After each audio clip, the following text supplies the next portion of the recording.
Hello children, in previous video I was explaining the chapter Retirement or Death of a Partner. But according to the CBSE revised syllabus, that chapter has been deleted. So now today I will start new chapter Dissolution of a Partnership Firm. This is last chapter of part A. Already I have explained the chapters that NPO, not for profit organization, partnership basic concepts with all the numerical questions, reconstitution of a partnership firm, admission chapter has deleted from the CBSE side, and retirement or death chapter also deleted from the CBSE side. So this is last chapter, dissolution of a partnership firm. After that we will continue our part B. So let's start the chapter. Dissolution of a partnership firm. Meaning of dissolution of partnership firm. According to section 39 of the Indian Partnership Act 1932, dissolution of the firm means dissolution of partnership among all the partners in the firm. Its meaning is, जैसा कि हमने अपने जो अभी previous हमने chapter complete किए हैं वहां पर मैंने आपको सबसे पहले चैप्टर बताया था not for profit organisation. Not for profit organisation एक बिल्कुल अलग चैप्टर है जिसका हमारी पार्टनरशिप से कोई रिलेशन नहीं है। इसी तरह से पार्टनरशिप में हमने सबसे पहले जो चैप्टर डिस्कस किया था वो था हमारा पार्टनरशिप बेसिक कंसेप्ट। कि पार्टनरशिप के बेसिक कंसेप्ट में हमने interest on capital, interest on drawing, partners capital, by fix method, by fluctuating method, guarantee वाले क्वेश्चन। इसके बाद हमने वहां पर पार्टनर्स के कैपिटल अकाउंट, गारंटी के पास्ट एडजस्टमेंट, बहुत सारे न्यूमेरिकल क्वेश्चंस हैं जो हमें पार्टनरशिप के बेसिक कंसेप्ट के बारे में बताते हैं। इसके बाद हमने सेकंड चैप्टर डिस्कस किया था एडमिशन और reconstitution of a partnership firm. Reconstitution of partnership firm का मतलब है कि जब एक एग्रीमेंट एंड हो जाता है और फर्म एक नए एग्रीमेंट को अप्लाई करती है, that is called the reconstitution, means recontinue of the partnership firm. कि फर्म एक नए एग्रीमेंट को अप्लाई कर रही है और एक नए एग्रीमेंट के साथ अपनी फर्म को स्टार्ट कर रही है। Next chapter was admission of a partner. Admission of a partner हमने ऑलरेडी कर चुके हैं, डिस्कस किया है, न्यूमेरिकल क्वेश्चन भी किए हैं, लेकिन अभी वो फिलहाल सीबीएसई से डिलीट हो चुका है। लेकिन वहां पर अगर हम कंसेप्ट की बात करें तो वहां पर हमने कंसेप्ट में पढ़ा है कि जब किसी पार्टनरशिप में एक नए पार्टनर का एडमिशन होता है तो नए पार्टनर्स की तरफ से कौन कौन सी चीजें फर्म को दी जाती हैं और किस तरह की एडजस्टमेंट है जो फर्म की तरफ से उस नए पार्टनर के अगेंस्ट में की जाती है, उसके फेवर में की जाती है। जिसके लिए हमने गुडविल को भी वहां पे कैलकुलेट किया है, एक्यूमुलेटेड प्रॉफिट लॉस को कैलकुलेट किया है, हिडन गुडविल के क्वेश्चन किए हैं। तो इसी तरह से अभी वो चैप्टर हमारा फिलहाल डिलीट हो चुका है। इसके बाद हमने रिटायरमेंट और डेथ ऑफ अ चैप्टर के बारे में डिस्कस कर रहे थे प्रीवियस वीडियो में। तो वहां पर हमने सीखा कि जो स्टार्टिंग था, मीनिंग था रिटायरमेंट और डेथ ऑफ अ पार्टनर, दोनों टर्म्स लगभग एक जैसी हैं। उसका मतलब है कि सपोज किसी फर्म में कोई पार्टनर काम कर रहा है लेकिन किसी पार्टनर की डेथ हो जाती है या कोई पार्टनर रिटायर हो जाता है। रिटायरमेंट और डेथ ऑफ अ पार्टनर, तो यहाँ पर हमने पढ़ा कि जब किसी फर्म में या किसी पार्टनरशिप में जब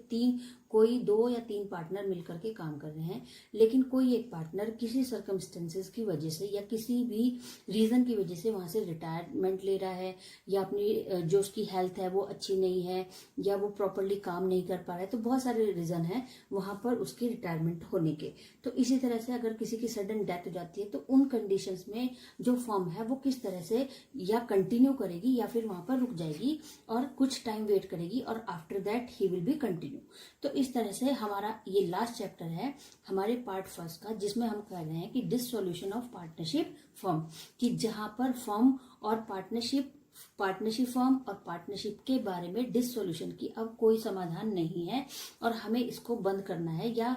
कुछ ऐसी रीजन है जिसकी वजह से हम इसको बंद करना पड़ रहा है। According to section 39 meaning of dissolution of partnership firm की सबसे पहले जो मीनिंग है वो है कि जो भी हमारी साझेदारी है, जो भी हमारे पार्टनरशिप के साथ जो हमारे रिलेशन बने हैं उस साझेदारी को हमें एंड करना है, अपनी साझेदारी को एंड करना है। According to section 39 of the Indian partnership act 1932, dissolution of the firm means dissolution of partnership among all the partner in the firm. अब यहाँ पर 2 मीनिंग है, dissolution of firm, dissolution of partnership firm. एक का मतलब है कि डिससॉल्यूशन of firm का मतलब है कि जब फर्म को ही बंद करना पड़ जाए, कुछ ऐसे रीजन की वजह से। दूसरा है डिसोल्यूशन ऑफ पार्टनरशिप फर्म का। इसका मतलब है कि जहां पर कुछ पार्टनर मिलकर के काम कर रहे थे, लेकिन अब उनको अपनी जो पार्टनरशिप है उसको कंटिन्यू वो नहीं कर पा रहे हैं और अपनी फर्म को अब डिसोल्यूट कर रहे हैं। In such an event all asset of the firm are release. For example, इस यहाँ पर क्या होगा कि जब फर्म डिसोल्यूशन हो रहा होगा तो उस समय पर फर्म अपनी सारी एसेट्स को सोल्ड बेचना शुरू कर देगी। रिलीज का मतलब है छोड़ेगी, छोड़ेगी मतलब उनको बेचना शुरू करेगी। एंड लाइबिलिटी आर पेड, और अपनी जो एसेट्स होंगी उनको बेचने से जो भी उसकी लाइबिलिटीज उसके ऊपर ड्यू है उनको वो पेमेंट करती चली जाएगी। The surplus balance is paid to the partner in settlement of their account. अगर वहां पर किसी एसेट की वैल्यू ज्यादा है, सपोज आपके पास एक लैंड है, लैंड आपके पास 10 लाख रुपीज की है और आपकी लाइबिलिटीज जो पेमेंट करने के लिए है वो 8 लाख रुपीज की लाइबिलिटी है, आपके ऊपर ड्यू है, तो आप क्या करेंगे, अपनी जो 10 लाख की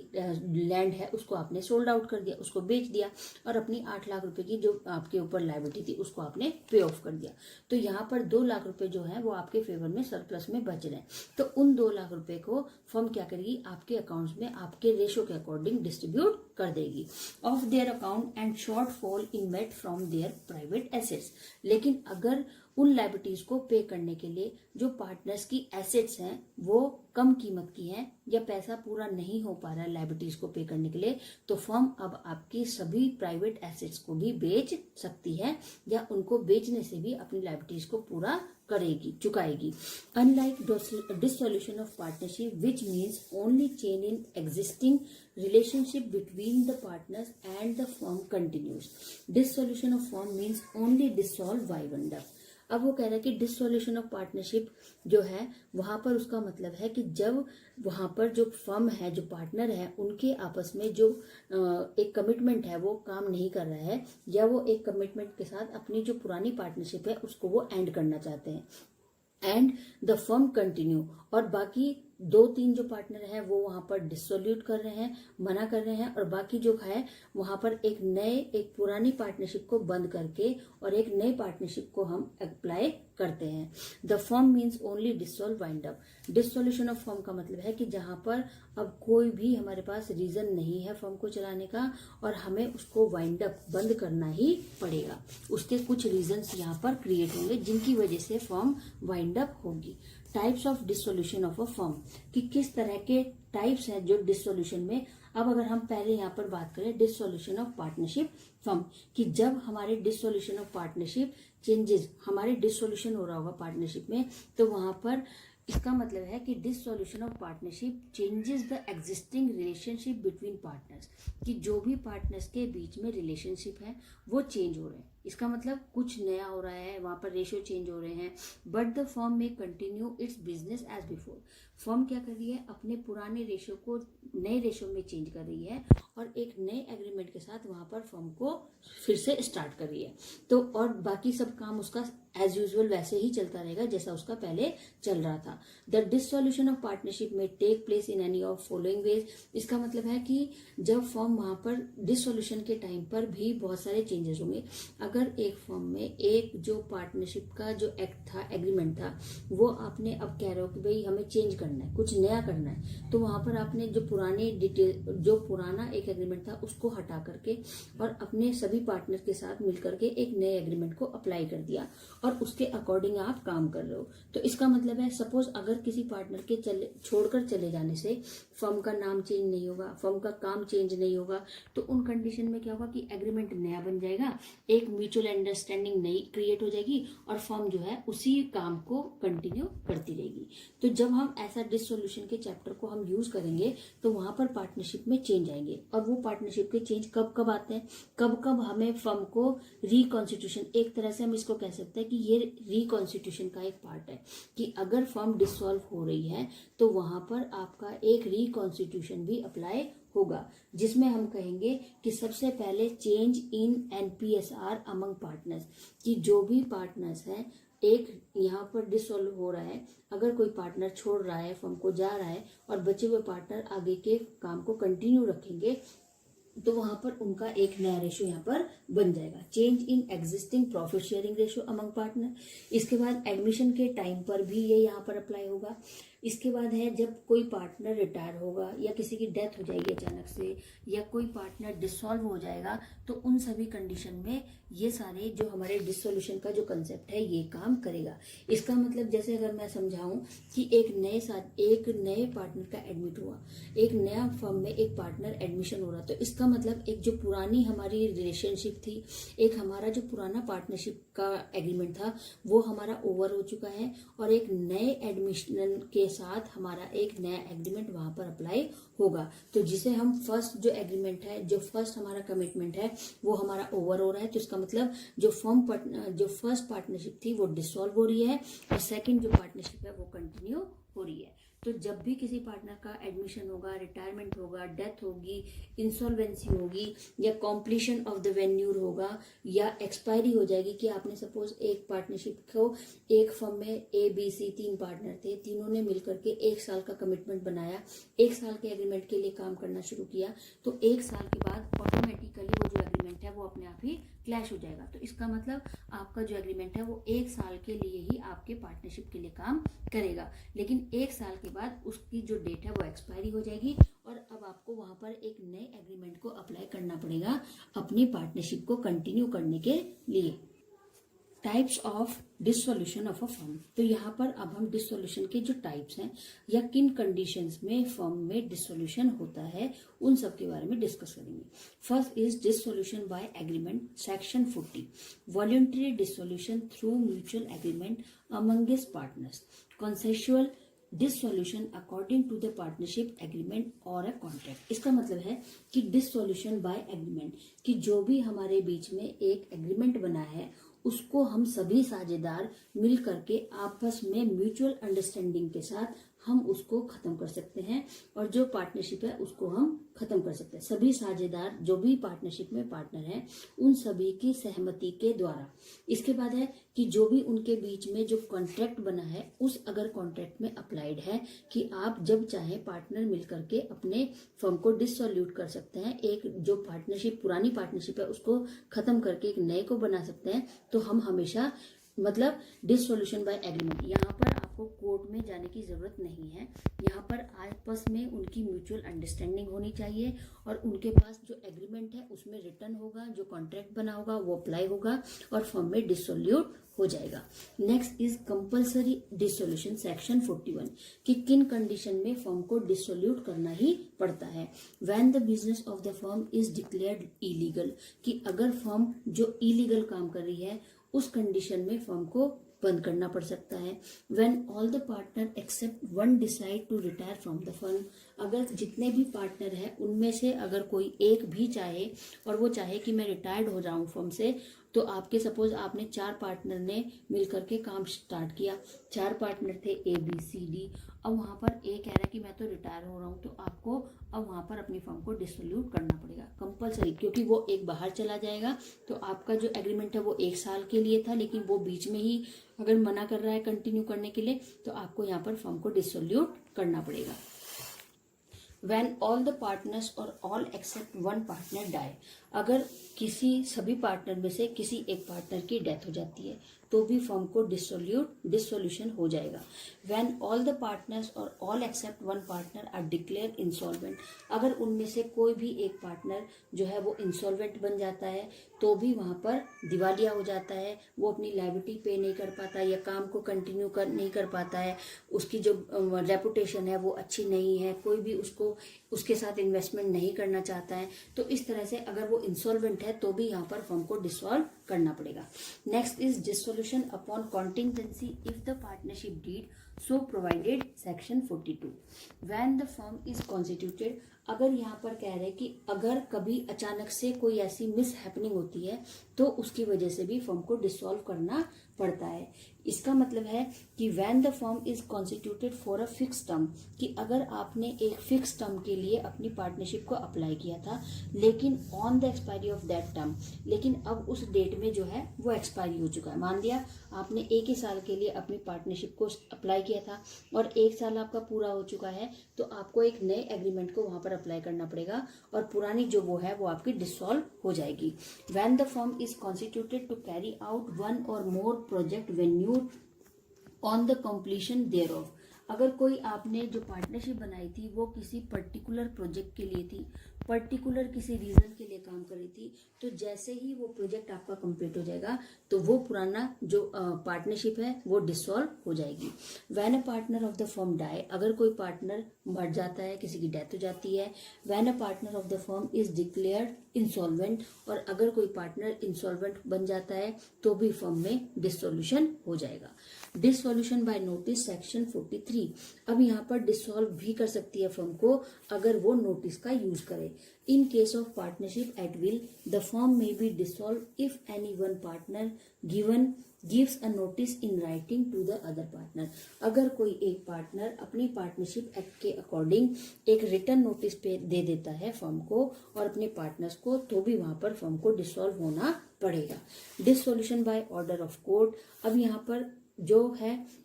यहाँ पर क्या कह रहे हैं कि dissolution by order of court की यहाँ पर जो इंटरेक्शन हो रहा है अब कोर्ट की तरफ से हो रहा है कि section 44, when a partner has become mentally disturbed or has unsound mind, कोई आदमी मेंटली डिस्टर्ब है या काम नहीं कर पा रहा है तो फर्म को बंद करने का ऑर्डर कोर्ट दे देगी। When a partner has become permanently incapable of performing his duties, अगर कोई पार्टनर अपनी जो ड्यूटीज है उनको परफॉर्म करने में कैपेबल नहीं है, सक्षम नहीं है, तो भी फर्म को डिसॉल्व करना पड़ेगा। When a partner has transferred whole of his interest in the firm to a third party, अगर वहां पर किसी थर्ड पार्टी के अकॉर्डिंग फर्म कंटिन्यू कर रही है या उसका इंटरेक्शन ज्यादा है तो भी फर्म उसके लिए अप्लाई कर सकती है। When a partner relating to the management of the firm, partner deliberately commit break of agreement, when a partner deliberately commits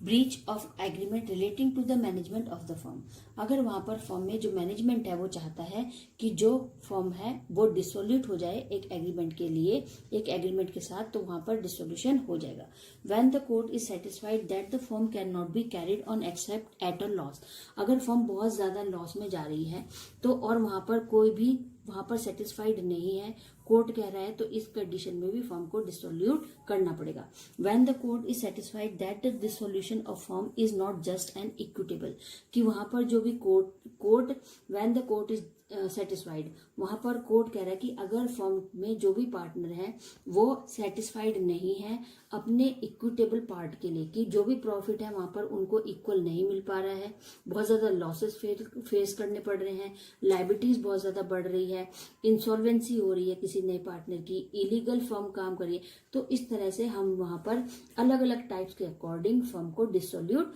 कर सकते हैं, जिसमें हमें सेक्शन 40 डिसोल्यूशन बाय एग्रीमेंट का एक प्रोसीजर हम यूज कर सकते हैं। कंपलसरी डिसोल्यूशन किन कंडीशन में होगा फर्म का, ये हमें बताया गया है। डिसोल्यूशन कॉन्टिंजेंसी कब होंगे ये भी बताया, अचानक से कब करना पड़ेगा। इसके बाद डिसोल्यूशन बाय नोटिस, किस तरह से नोटिस के थ्रू भी फर्म को डिसोल्यूट करना पड़ सकता है या किया जा सकता है। Dissolution by order of court, कि कोर्ट की तरफ से भी अगर ये सारी चीजें कंप्लीट नहीं होती है तो कोर्ट की तरफ से भी नोटिस मिलेगा, अगर ये सारी चीजें वहां पर प्रेजेंट नहीं होंगी तो कोर्ट अप्लाई कर देगा और कोर्ट ऑर्डर देगा कि आप अपनी फर्म को बंद कर दीजिए।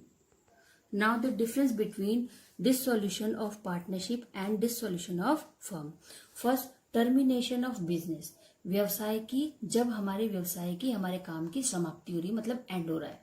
डिसोल्यूशन ऑफ पार्टनरशिप में उसका क्या मीनिंग है, डिसोल्यूशन ऑफ फर्म में उसका क्या मीनिंग है। The business is not terminated, इसका मतलब है कि जब बिजनेस हमारा जो है वो एंड हो रहा है, लेकिन हम एक नए जो डिसोल्यूशन, एक नए हमने पार्टनरशिप को अप्लाई किया है, उसमें जो हमारा बिजनेस है वो खत्म नहीं होगा, बिजनेस वही रहेगा, बस एक नया एग्रीमेंट वहां पर अप्लाइड हो जाएगा। The business of the firm is close, लेकिन जब फर्म डिसोल्यूशन हो रहा होगा तो वहां पर फर्म को पूरी तरह से अपना काम बंद करना पड़ेगा, जिसके लिए हमने अभी पढ़ा है कि जब कोर्ट की तरफ से कंपलसरी नोटिस आ जाता है, जब हमारी कंडीशंस पूरी नहीं होती तो कोर्ट कहता है कि आपको फर्म बंद करनी ही पड़ेगी। तो इसका मतलब है डिससॉल्यूशन ऑफ पार्टनरशिप का मीनिंग है कि जब हमारी एक पार्टनरशिप खत्म हो चुकी है, कंप्लीट हो चुकी है, बहुत सारे रीजन है कि हम इसको बंद करना पड़ रहा है और एक नई पार्टनरशिप को स्टार्ट करना पड़ेगा। इसी तरह से डिससॉल्यूशन ऑफ फर्म का मतलब है कि जहां पर हमें फर्म में कुछ रीजन, बहुत सारे रीजन हमने यूज किए, बहुत सारे प्रोसेस हमने यूज किए, लेकिन फर्म ग्रो नहीं कर पाई या फर्म पर्टिकुलर कंटिन्यू नहीं कर पाई, तो अब हमें बहुत सारे रीजन के साथ फर्म को बंद करना ही पड़ेगा। Second is settlement of asset and liabilities, कि हम अपनी जो एसेट्स हैं या जो लायबिलिटीज है उनको हम किस तरह से सेटल करेंगे। डिससॉल्यूशन ऑफ पार्टनरशिप में assets and liabilities are revalued and new balance sheet is drawn, कि जब हम डिससॉल्यूशन, एक नई पुरानी पार्टनरशिप का एंड करते हैं, नई पार्टनरशिप को स्टार्ट करते हैं, तो वहां पर हमें एक रीवैल्यूएशन अकाउंट ओपन करना पड़ता है जिसमें हम अपनी एसेट्स और लायबिलिटीज की जो वैल्यू है उसको क्या करते हैं, रिवेन्यू करते हैं, रीवैल्यूड करते हैं। और अगर वहां पर सरप्लस है या डिफिसिट है, बढ़ रहा है या कम हो रहा है, तो वो सभी हमारे पार्टनर्स के कैपिटल अकाउंट में ट्रांसफर हो जाता है और एक नई बैलेंस शीट वहां पर हमें अपनी जो एसेट्स है, रीवैल्यूएशन जो एसेट्स है उनके लिए बनानी पड़ती है। Assets are sold and liabilities are paid off, लेकिन जब फर्म बंद हो रही है, फर्म को डिसोल्यूट करना है, तो वहां पर सारी एसेट्स को बेचना पड़ेगा और अपनी सारी लायबिलिटीज को पे करना पड़ेगा।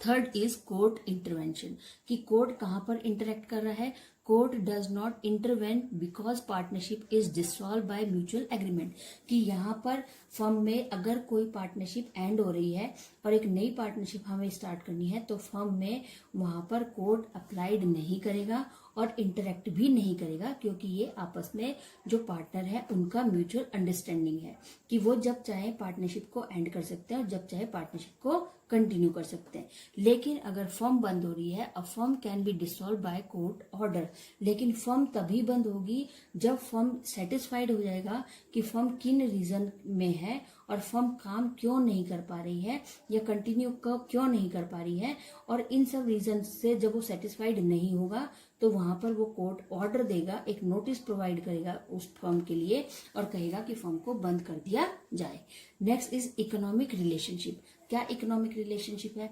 Economic relationship between the partner continue through the change form, कि यहाँ पर जो भी पार्टनरशिप में एक नया जो इकोनॉमिक रिलेशन बना है उसमें सभी पार्टनर का जो है रेशो जो है या जो फॉर्म जो है वो नया बन जाएगा। Economic relationship between the partner comes to an end, लेकिन यहाँ पर जो इकोनॉमिक, जो उनकी आपस में जो इकोनॉमिक एक्टिविटीज है या जो इकोनॉमिक रिलेशनशिप है वो सब क्या हो जाएंगे, आपस में खत्म हो जाएंगे। अब वो वहां पर पार्टनर नहीं रहेंगे, वहां पर सिर्फ पार्टनर अब नाम के लिए हैं और सबकी एसेट्स को बेचा जाएगा और फर्म की जो लायबिलिटीज है उनको पे किया जाएगा। क्लोजर ऑफ बुक्स, बुक्स को बंद कहां पर करना पड़ेगा? Does not require because the business is not terminated, यहाँ पर हमें अपनी सभी बुक्स को बंद नहीं करना है, क्लोज नहीं करना है, क्योंकि यहाँ पर फर्म का एंड नहीं हो रहा है। फर्म में जो काम है वो कंटिन्यू ही रहेगा, सिर्फ एक जो एग्रीमेंट था वो एंड हो चुका है और एक नए एग्रीमेंट को हम अप्लाई कर रहे हैं। The books of account are close, लेकिन जब फर्म बंद हो रही है तो हमें अपनी जो बुक्स हैं, जो हमारी अभी तक हमने जो बुक्स पढ़ी है, जो बुक्स मेंटेन की है, उन सबको भी वहां पर क्लोज करना पड़ेगा, वहां पर क्लोजिंग करनी पड़ेगी। अदर डिसोल्यूशन इफ मे और may not involve dissolution of the firm, यहाँ पर कि किसी और तरीके से डिसोल्यूशन की जो फर्म है उसका डिसोल्यूशन करना आवश्यक नहीं है, मतलब नेसेसरी नहीं है। आप चाहे तो कर भी सकते हैं और ना चाहे तो नहीं भी कर सकते हैं। It's necessarily involve dissolution of partnership, लेकिन यहाँ पर इसका डिसोल्यूशन करना कंपलसरी है क्योंकि उसके बहुत सारे रीजन हैं